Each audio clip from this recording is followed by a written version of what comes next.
Assalamualaikum warahmatullahi wabarakatuh. Halo teman-teman semua, gimana kabarnya nih? Sehat selalu kan? Aku harap kalian tetap sehat selalu ya, dan semoga aja kita tetap berada dalam lindungan Allah Subhanahu wa Ta'ala. Oh ya teman-teman, sebelumnya kenalin, aku Ahmad Fadli Al-Ghifari, mahasiswa dari Universitas Islam Negeri Sumatera Utara. Pada kesempatan kali ini, aku akan membawakan podcast dengan judul Tips Berdakwah di Era Digital bagi Generasi Muslim. Nah, sebelum kita masuk ke pembahasan topik utamanya nih teman-teman, yuk kita terlebih dahulu mengetahui sebenarnya apa sih yang dimaksud dengan dakwah digital. Teman-teman pasti penasaran kan? Yuk langsung aja kita dengerin penjelasannya di podcast kali ini. Jadi nih teman-teman sekalian, yang dimaksud dengan dakwah digital adalah dakwah yang disampaikan secara virtual, baik dalam bentuk gambar atau foto maupun dalam bentuk video. Nah, kita semua sudah mengetahui nih teman-teman, bahwa dakwah di zaman dahulu dengan dakwah yang ada di zaman sekarang tentunya memiliki perbedaan. Baik perbedaan dalam bentuk format dakwahnya maupun dalam bentuk cara penyampaian dakwah tersebut. Oh ya teman-teman sekalian, kalau kita ngomongin dakwah digital nih, kira-kira apa sih yang terlintas di pikiran kalian? Apa ya kira-kira? Apakah itu dakwah yang disampaikan melalui poster? Atau mungkin dakwah yang dibuat dalam bentuk video? Apapun itu bentuknya teman-teman sekalian, satu hal yang pasti, dakwah digital merupakan salah satu bentuk dakwah yang bisa kita manfaatkan di era sekarang, khususnya bagi kita generasi muslim milenial yang hidup di zaman ini, untuk bisa saling menyampaikan kebaikan dan hal-hal positif antar sesama umat muslim di seluruh penjuru dunia. Oh iya teman-teman, pada kesempatan kali ini aku mau ngasih tips nih buat kita para generasi muslim yang mau berkecimpung dalam dunia dakwah digital. Kira-kira tipsnya apa aja ya? Kalian penasaran kan? Yuk langsung aja kita masuk ke tips yang pertama. Tips yang pertama yaitu gunakan sosial media. Nah, tips yang pertama relate banget nih dengan kehidupan sehari-hari teman-teman sekalian.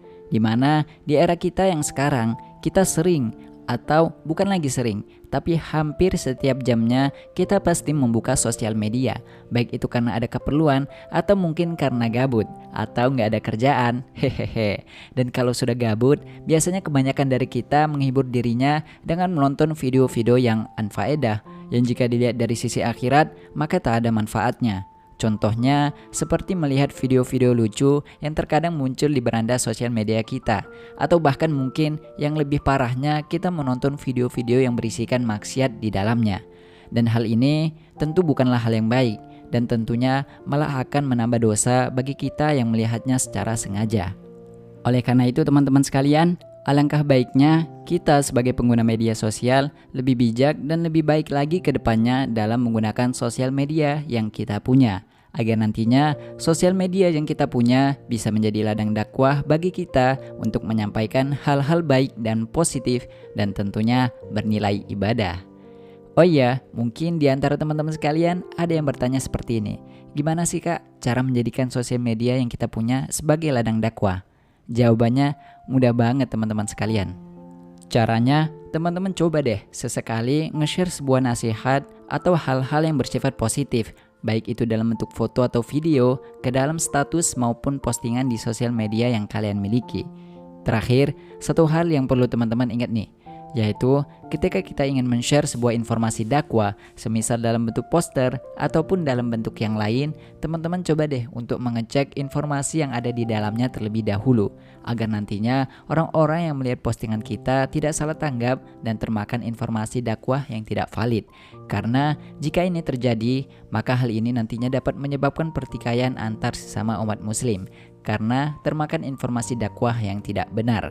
Oleh karena itu teman-teman, yuk lebih berhati-hati lagi dalam men-share suatu informasi, khususnya hal-hal yang terkait mengenai dakwah dan agama. Baik teman-teman, mungkin sekian aja podcast dari aku mengenai tips berdakwah di era digital bagi generasi muslim. Saya Ahmad Fadli Al-Ghifari mengucapkan terima kasih kepada teman-teman yang sudah mau mendengarkan podcast ini sampai dengan selesai. Saya akhiri, afwan minkum. Wassalamualaikum warahmatullahi wabarakatuh. See you guys.